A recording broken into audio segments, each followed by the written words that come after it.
تو یہ صرف میر کا پہلا سبق ہے۔ بنا ایدک اللہ کردار ہے تو جان اللہ تعالیٰ تیری تعریف کرے دین و دنیا میں۔ ایدہ کون سا سیکھیں؟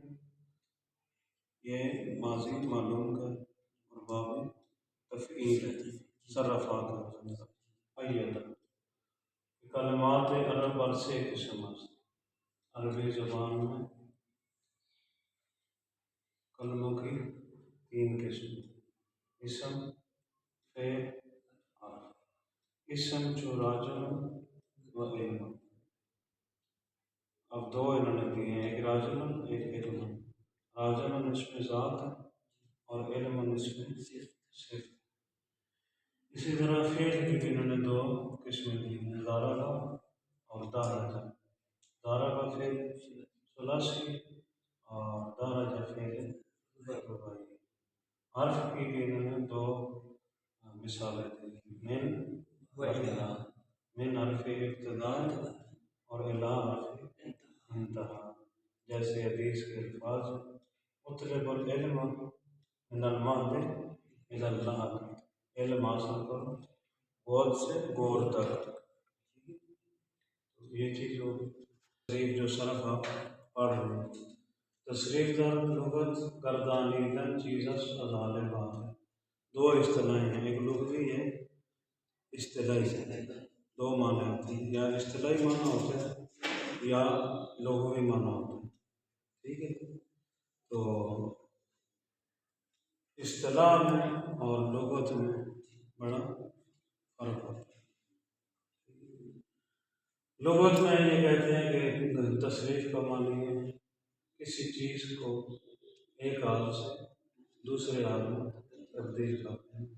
جیسے آپ اٹھے ہیں بیٹھ جائیں، سوتے ہیں تو جاگ جائیں، غصے میں ہیں تو غصہ ختم ہو جائے، کتاب کھلی ہے وہ بند ہو جائے، آپ گھر میں تھے آپ سفر میں، تو یہ اس عمل کو تصریف کہتے ہیں۔ لیکن اصطلاح میں صرف اسے نہیں، وہ کہتے ہیں صرف عبارت است گردانیدن از یک لفظ و سوء صیغۂ مختلف۔ علماء اصطلاح کہتے ہیں کہ صرف ایک عبارت ہے جو گردان کرنے سے حاصل ہوتی ہے، ایک لفظ کو مختلف صیغے بنانے سے، تاکہ اس کے مختلف معنی حاصل ہو جائے۔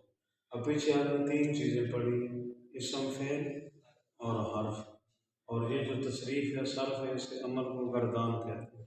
اب یہ کہہ رہے ہیں کہ در اسم تصریف اندر پہنچ، اس میں گردان بہت کم ہے، جیسے راجل، راجلان، رجال و رجال۔ راجل ایک مرد، راجلان دو مرد، رجال سب مرد، رجال چھوٹا مرد جو چھوٹے قد کا۔ اور فعل میں بہت زیادہ ہے، حرف میں بالکل نہیں۔ اب تین چیزوں پر بنیاد ہے، اسم، فعل اور حرف۔ اسم کی انہوں نے تین قسمیں بتائیں، یا اسم ثلاثی ہوگا جیسے علی، یا رباعی ہوگا جیسے محمد، یا خماسی ہوگا جیسے یعنی 5 حرفی مصطفیٰ۔ پھر ان میں سے ہر ایک کی دو قسمیں، مجرد اور مزید بھی۔ مجرد اسے کہتے ہیں جس میں صرف اصلی ہو، اور مزید بھی جس میں اصلی کے علاوہ زیادہ ہو۔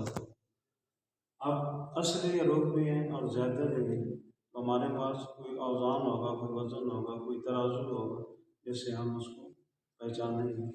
تو سب سے پہلے ثلاثی، اس کا ثلاثی جو ہے نا مجرد ثلاثی کا ہم وزن لے لیں گے، وہ ہمارے پاس وزن ہے فعل، عین، لام۔ جو حرف ان کے مقابلے میں آئے وہ اصلی، جو اس سے بڑھ جائے وہ زیادہ ہے۔ اسم کی مثال انہوں نے دی راجل، بر وزن فاعل۔ راجل رے جو ہے وہ فا کے مقابلے میں، جیم عین کے مقابلے میں، اور لام کے مقابلے۔ فعل کی مثال انہوں نے دی ہے